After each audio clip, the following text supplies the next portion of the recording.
Eu sou Dali Fac e eu tô responsável por falar com vocês um pouquinho sobre os diuréticos poupadores de potássio.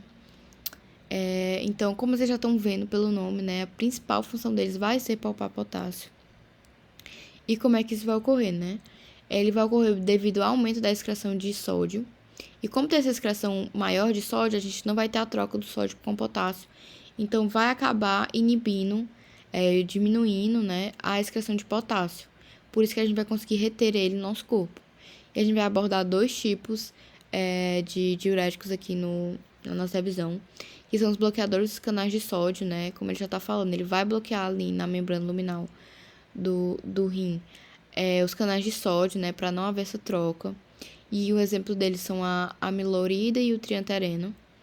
E a gente tem o segundo tipo, que seria os antagonistas de aldosterona. Esse, com certeza, é os mais importantes, vocês vão ver muito, do começo da faculdade até o fim.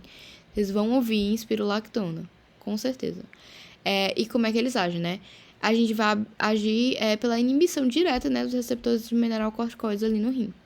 Além da espirulactona que eu já tinha comentado, a gente tem o eplerenona. Aí, falando um pouquinho mais dos usos clínicos dos diuréticos, né? Obviamente, né, a principal função, como eu já tinha dito, é prevenir essa perda de potássio, né? Ou em casos em que a gente já tenha uma perda muito grande, né? Especificamente falando um pouquinho dos antagonistas da aldosterona, a gente pode usar eles em diversas doenças, né? Que eu falei que vocês iam escutar do começo da faculdade até o final. Eles são muito utilizados para controle pressórico, né? A espirulactona. Ele tá aí entre os medicamentos para tratamento da hipertensão. Eles são usados na insuficiência cardíaca, principalmente para aumentar a sobrevida dos pacientes. Eles são usados quando as pessoas têm hiperaldosteronismo, né? Exatamente por ter esse antagonismo com a aldosterona. E falando um pouquinho aqui mais da espirulactona, que eu achei importante frisar ela. Como você já sabe, né, ela vai competir ali com a aldosterona, ela vai agir nos ductos coletores, mas ela tem uma ação, acaba sendo um pouco limitada, né? Porque ela vai agir numa parte onde a troca do sódio chega só até 2%. E o início e a duração do uso da espirulactona, né, ela pode passar vários dias para poder surgir seu efeito terapêutico. E também depende muito da aldosterona ali no tecido-alvo, né? E a gente tem alguns efeitos adversos comuns, né? Obviamente, se a gente está poupando potássio, um dos perigos disso é o aumento muito grande de potássio no nosso corpo, né? Então, pode causar uma hipercalemia.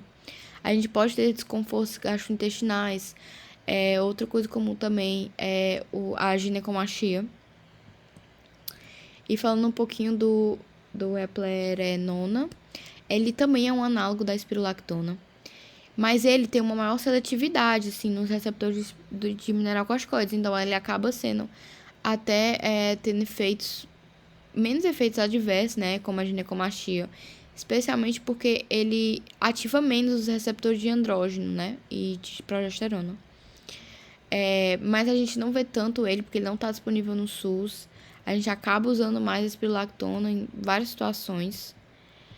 E falando um pouquinho do triantereno e da amilorida, né? Eles são do tipo dos bloqueadores dos canais de sódio.